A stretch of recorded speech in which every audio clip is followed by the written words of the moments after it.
স্বরাষ্ট্র উপদেষ্টা, আইন উপদেষ্টা এবং পররাষ্ট্র উপদেষ্টাকে পদত্যাগ করতে হবে।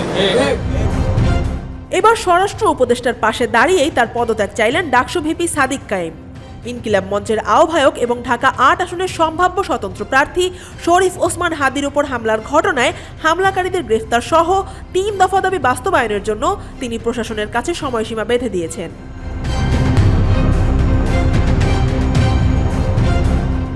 সোমবার দুপুরে মন্ত্রণালয়ে স্বরাষ্ট্র উপদেষ্টা লেফটেন্যান্ট জেনারেল জাহাঙ্গীর আলম চৌধুরীর সঙ্গে বৈঠক শেষে সাংবাদিকদের তিনি জানান, দাবিগুলো মেনে না নিলে এবং আইন শৃঙ্খলা পরিস্থিতিতে দৃশ্যমান পরিবর্তন না আনলে স্বরাষ্ট্র, আইন ও পররাষ্ট্র উপদেষ্টাদের পদত্যাগ করা উচিত।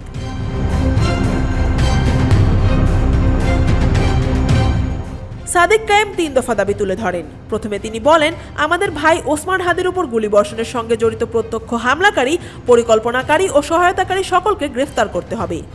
রাষ্ট্রের গোয়েন্দা সংস্থা ও সংশ্লিষ্ট অর্গানকে জবাবদিহির আওতায় আনতে হবে।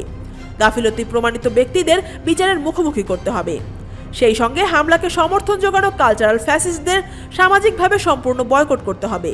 এসব ব্যবস্থা অবিলম্বে দৃশ্যমান হতে হবে।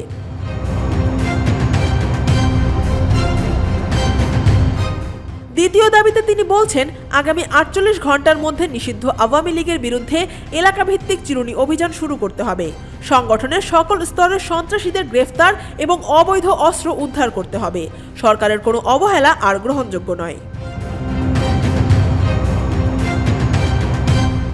তৃতীয় দাবিতে ডাকসু ভিপি বলেন, ভারতীয় আধিপত্যবাদের বিরুদ্ধে পদক্ষেপ হিসেবে শেখ হাসিনাকে দেশে ফিরিয়ে মানবতা বিরোধী অপরাধের রায় কার্যকর করতে হবে। গণহত্যাকারী সন্ত্রাসীদের আশ্রয় দেওয়ার প্রতিবাদে ভারতের সঙ্গে কূটনৈতিক সম্পর্ক পুনর্বিবেচনা করতে হবে। অভিযুক্তরা দেশে না আসা পর্যন্ত সম্পর্ক স্বাভাবিক রাখা যাবে না।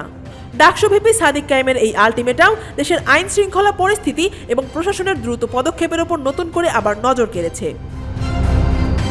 News desk, Dhaka watch.